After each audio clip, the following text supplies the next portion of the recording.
Deve ter pessoas hoje em casa que estão passando por isso, de um desânimo ou uma vontade de fazer coisas ruins com ela própria. Tirar a vida. Exatamente. E a pessoa fala, mas eu não quero. E ao mesmo tempo o pensamento parece que é dela, mas não é. Que explicação é isso?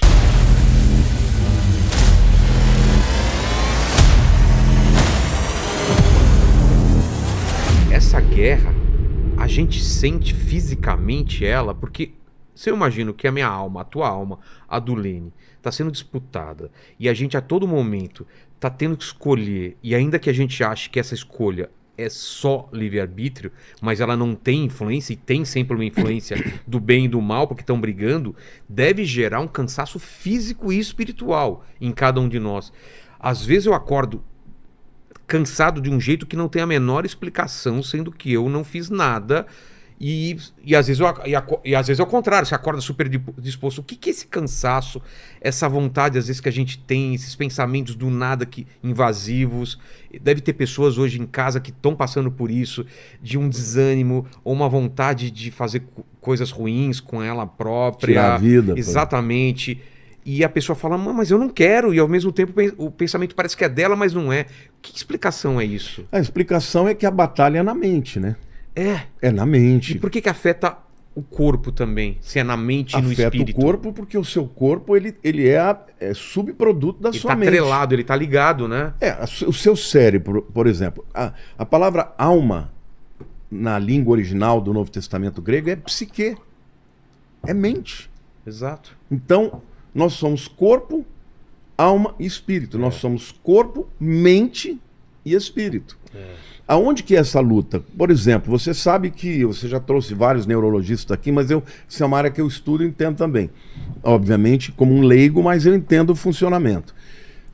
Você sabe que o seu cérebro, ele libera uma série de substâncias que podem ser tóxicas ou podem ser benéficas. Não é? Por exemplo, dopamina, por exemplo, é uma substância maravilhosa. Que te dá, né? Que te dá coragem, te dá foco, né? Endorfina, serotonina, norepinefrina. Tem uma série de neurotransmissores que são chamados do bem, né? Ocitocina. Agora, você veja, ontem eu estava lendo um artigo até, eu preparei uma mensagem falando sobre gratidão, né? E foi feita uma pesquisa nos Estados Unidos com um grupo de 300 jovens universitários. Todos eles que estavam passando por algum tipo de terapia. Eles dividiram em 3 grupos.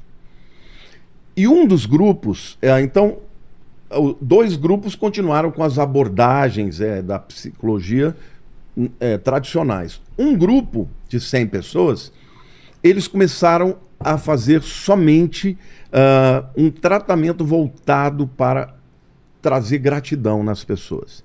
O que significa isso? Por exemplo, eles começam, tanto individualmente quanto em grupo, eles falavam, você tem que escrever uma carta de gratidão para alguém que te fez bem. Entendi. Aí os caras escreveram. Tem gente que prefere cortar a mão do que fazer isso, Tem gente que, para agradecer, né, Lene? Que não tem gratidão, a pessoa faz tudo e a pessoa não. Sabe o que aconteceu? No primeiro momento teve essa resistência, mas eles começaram a perceber que o ambiente do grupo que tinha a gratidão, que exercia mais, que estava ali na terapia da gratidão, estava mudando o mood, mudando o sentimento. Claro. As pessoas pararam de falar eu tive trauma. Mas isso é óbvio. Eles começaram a ter um outro discurso. Claro. Se a pessoa é agradecida, se ela entende o bem que está sendo feito para ela, é óbvio que ela vai mudar. E aí, depois de 4 semanas, eles viram uma melhora enorme. Poxa. E depois de 12 semanas, sabe o que eles fizeram? Eles fizeram um exame de ressonância magnética. E aí? E aí, eles perceberam que a área do neocórtex frontal, né, que é a área tanto de tomada de decisões, como também de inteligência, de aprendizado, tinha tido um desenvolvimento enorme. E aí eles falaram, uau! Quer dizer que uma gratidão, tinha até uma forma de você exercer gratidão, que tinha os sponsors, os caras que davam um dinheirinho para cada um, e eles tinham que pegar esse dinheiro, eles tinham que comprar um presente para alguém. essas pessoas que eles tinham que agradecer, eles tinham que comprar um presente. Então, durante todo esse tempo, a terapia era falar de gratidão. Fale por que você está grato, o que você já recebeu da vida. Nem não colocaram Deus na história, só o espírito de gratidão. Houve uma melhora significativa, muito superior aos outros tipos de tratamento. Então, eles começaram a chamar isso de a ciência da gratidão. Science of Gratitude, Perfeito. no inglês. Então, você vê como, na verdade, o cérebro, que é a alma, ele afeta o corpo. Porque uma pessoa que começa a ter gratidão, ter alegria, resolvida, ela tem a área que é responsável por aprendizado, por tomada de decisões, sabe, avançada, melhorada. Então, não existe uma luta que seja na mente que não vá trazer consequências. Por isso que você sente o peso. Eu estou te falando isso, você falou, por que a gente sente o peso? Porque o peso é no corpo, não é só na alma. Mas por que tem essa coisa das pessoas, quando as pessoas... Tem gente que fala de olho gordo, desejar o mal. Por que você sente às vezes o ambiente pesado, sente que as pessoas estão querendo o seu mal? Por que isso te afeta? Afeta porque o mundo espiritual afeta o mundo intelectual e que, por sua vez, afeta a mente. Você vê esse negócio que eles falam, né, de planta seca pimenteiro. Cara, acontece. Muitas vezes uma planta, ela recebe uma pessoa que tem animal, sofre, a planta pode morrer quando pessoas têm inveja, porque isso daí, no mundo espiritual, é uma energia mesmo.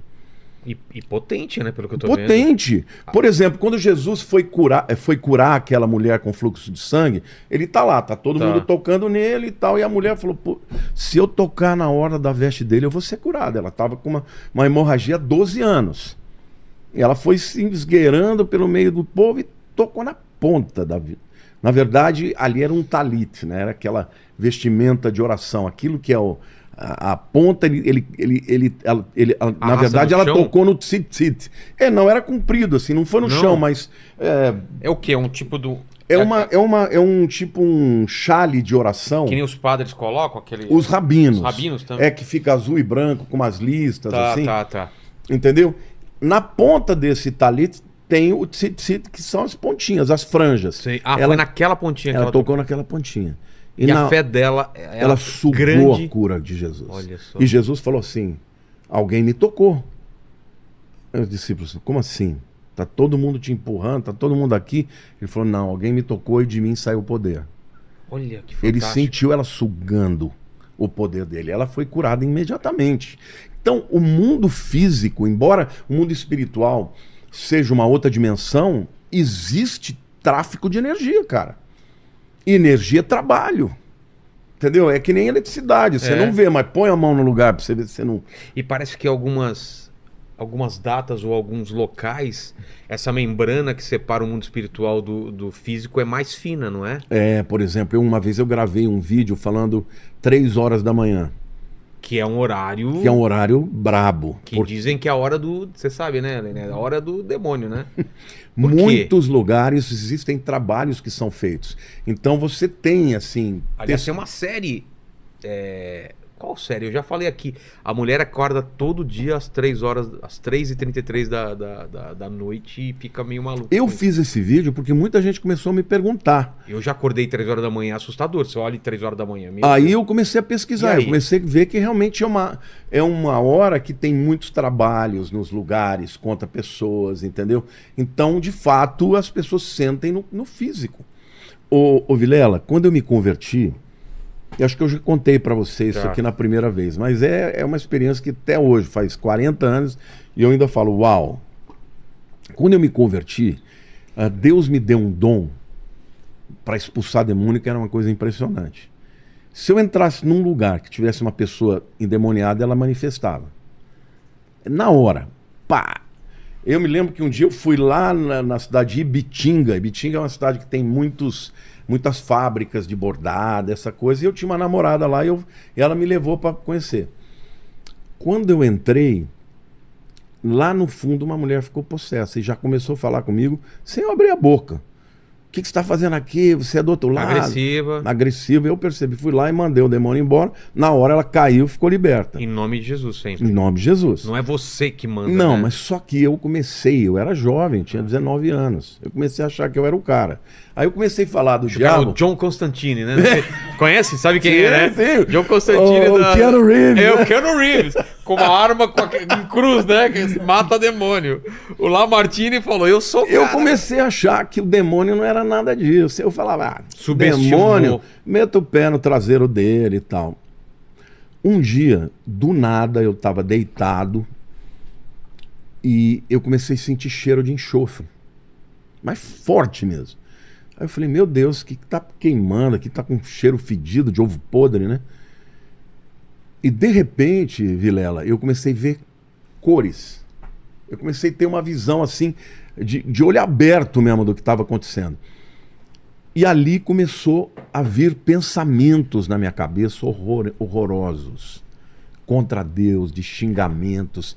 Era uma coisa... os tais pensamentos invasivos que eu tinha te perguntado. Invasivo. Né? Que você sabe que... Você fica brigando com eles, né? Não, Por que eu tô pensando isso? Não, porque primeiro vem o pensamento e aí você vem a culpa. Exatamente. Já, às vezes acontece isso. Aí o que aconteceu? Eu fiquei uma semana inteira sem dormir, cara. Eu ia trabalhar, aqueles pensamentos. Aí eu comecei a parar de pensar em Deus, porque eu falava, se eu penso em Deus, piora. Exato. Só que chegava à noite eu já tinha medo, porque eu sabia que eu ia ter que... Um dia eu estava assim, tão desesperado, eu morava no 10º andar de um prédio, lá em Perdizes. Eu subi na janela e eu ouvi assim, pula, porque você vai ter alívio. Nossa, cara, eu segurando dos dois lados na janela. Você não queria pular e ouvia isso. E ouvia, pula que você vai ter alívio. Na hora, eu dei um passo para trás e falei, Deus, eu sei que eu já estou condenado, mas eu não vou tirar minha vida.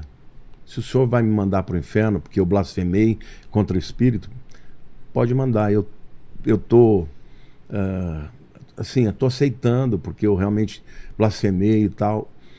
E fui pro meu quarto, sabe, me entreguei e falei, tudo bem, pode falar o que quiser, eu não vou lutar mais. No dia seguinte tocou o telefone, era o meu irmão falando de Belo Horizonte, ele falou assim, Lamartine, Deus me mandou um recado para você. Eu falei, mas o que foi? Ele disse, olha, para você nunca mais achar que existe algum poder em você. Porque Deus está mostrando que você está vivendo um momento, uma guerra espiritual muito grande. Mas que isso é só um teste para você aprender a dar glória para Deus. Quando ele falou aquilo, eu comecei a chorar. Quando eu não falei nada para ele. Quando eu desliguei o telefone, eu nunca mais tive aquilo. E aí Deus falou assim, filho, no nome de Jesus você tem poder, mas no seu poder você não tem nenhum. Então nunca se esqueça de dar glória para mim. Você não tem que ter medo de demônio nenhum.